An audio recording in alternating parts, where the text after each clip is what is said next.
It was also the home to Bob Marley, the man who made that joyful music popular worldwide, and whose brilliant career, as you know, was cut short by cancer at the age of 36.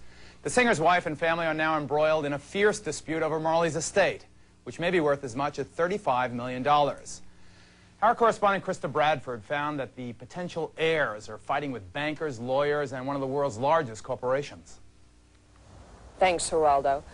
Here at his museum in Kingston, Jamaica, you get a sense of Bob Marley, the man. He was a Caribbean romantic and a practicing Rastafarian. He would worship by smoking cigar-sized joints of marijuana, by rejecting materialism, and by believing that he would never die. But he did back in 1981. I guess you could say that is when Bob Marley's troubles began.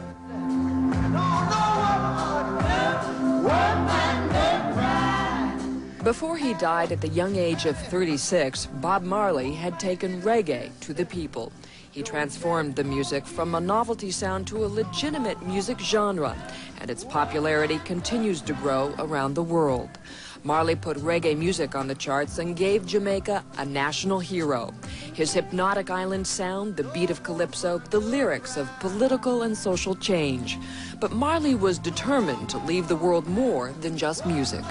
Bob Marley used to say he wanted as many children as there were shells in the sea, and he came close.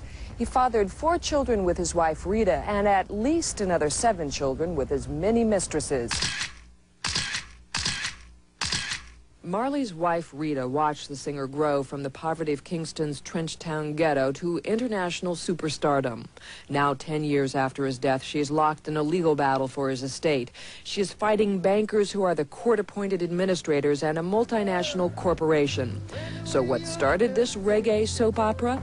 As a Rasta, Bob Marley did not believe he could really own material goods. Consequently, he never made a will. And then Georgia would make the fire light. Well, it's been 10 years, since Bob passing. And we have administrators who came in because Bob didn't have a will. And their attitude towards it is really, we're going to stay in this thing until every penny is finished. Island Records founder Chris Blackwell signed Marley to a recording contract back in 1973 and became a close friend. Now he's helping the Marley family hold on to the estate. In most situations in the music industry, somebody will become a star and then they'll blow it all, right? And they themselves will blow it all. In this case, Bob Marley became more than a star.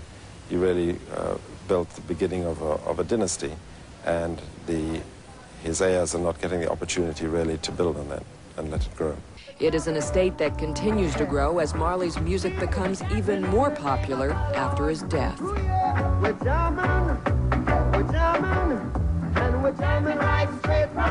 Marley's own family stands to lose control not only of his music, but of his very name. Bidding for Marley's legacy is Japanese-owned MCA Records. If MCA got the rights to the Bob Marley catalog, would you trust their judgment? No, you can't afford to, because they would only be doing it to capitalize financially, for their financial gain. And we still name Marley, so we have to live with certain things. They definitely would not be sensitive to the use of the name and likeness rights. What could conceivably happen if they have the rights? You own the rights then. You can do anything you want from them. So they would then be able to have him advertise anything they want to. I think it started purposely. It's a sort of, what you call a conspiracy sort of setting up, where in Jamaica the Rasta is seen as dilapidated and no nonsense, no sense, can't reach further than the pit. So then all of this is set up around, how can this guy from the ghetto come and make so much money and expect to exist, or his family?